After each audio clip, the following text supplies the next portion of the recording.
What's up, everybody? Welcome to Killer Looks. I'm Killer. Y'all already knew that.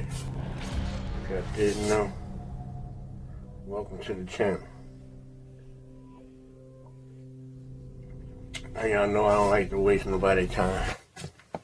And I appreciate everybody that comes around the school to process data and ground and pound some shit with all of us together. So, I don't have much time. Y'all don't have much time. But outside of obligations, y'all know we still want to process data, news, cases, whatever the fuck going on. Clock in. Y'all grab y'all pens. Let the school begin. Damn, Killer. It's so good.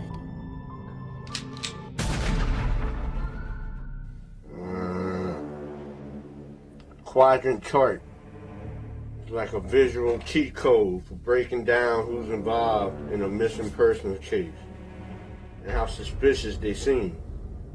It helps the police, the investigators, and even regular people make sense of who's really in the mix and who might be hiding something or plotting people based on how close they were to the situation and how much heat they get. It's easier to see patterns, connections, and who might need a closer look. This kind of chart helps separate background noise from the real leads, making sure time isn't wasted chasing around the wrong fucking people. In the Summer Wells case, laying out a quadrant chart helps show who's really tied into the situation and who's just floating around in the background. Don Wells and Candace Bly ran right in the highly involved, highly suspect zone because they're Summer's parents, meaning they were closest to her when she vanished. Their actions and history has raised a lot of eyebrows, and the way they handled the situation has only made people more suspicious of them. Other known figures in the area, Brandis and Hunter, they were around during crucial parts of the day Summer went missing. There's no hard evidence pointing at them as being directly responsible. Same goes for Jody Sue Brown and Andy Lenore, who live nearby and have given conflicting statements about what they saw or didn't see and when. They remain highly ranked in the quadrant, also because of their family land and old homestead. It has been the focal point of all the searches for Summer Wells. Their involvement in the case keeps them relevant, but they haven't been pinned with anything solid. Then there's the highly involved and low suspicious quadrant, where they got names like Don Sherford Jr. and Frank Light. These guys weren't directly involved in Summer's day-to-day life, but their criminal records, especially minors, made their presence near the Wells family a major red flag. Wild Bill was also sitting in this quadrant because of allegations about inappropriate behavior and his sketchy connections to the Wells family. The connection to the case isn't as direct, but the fact that they're even in the mix is enough to keep them under scrutiny. Finally, the low involvement and low suspicious quadrant hosts people like Don, Lee Wells, and Sandra Sessions, names that have popped up but don't seem to play a major role, maybe a hood. They might have distant ties to the case, but nothing about them is thrown up red flags.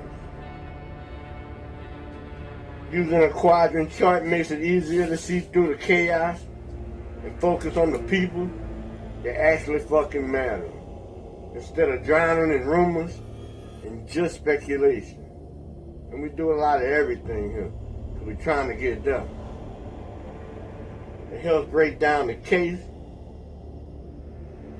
you know, who was around, who was acting shady, and who might hold the missing piece to the puzzle. It's all about making sense of a messy situation. Figuring out where to look next. And y'all know here, we do all kind of different ways and formats that we look at shit. Sometimes you see me, sometimes you see Hulu, sometimes you see they'll sing, sometimes you see nobody. Sam always holding it down. And look, we're playing ball. It can't just be one thing.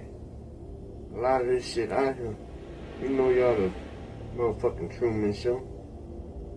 You know I'm motherfucking dumb. We're a problem, we're an issue. We're gonna keep looking at shit and really see what's really done. And no.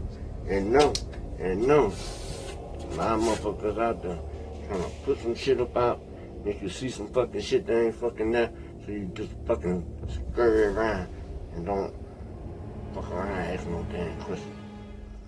Yeah, all we do is ask motherfucking questions. I love y'all. Everybody motherfucking suspect. Break down my walls, but I will rise again. 'Cause I stand tall in my environment. How could I ever close my eyes and stay silent since they try to take me down with their violence? They're gonna be sorry they were ever born. Who? All of them. If you come, then please don't drop your guard. If you come, you're messing with a star. 1, 2, 3. Nobody say. Yeah. Nobody say.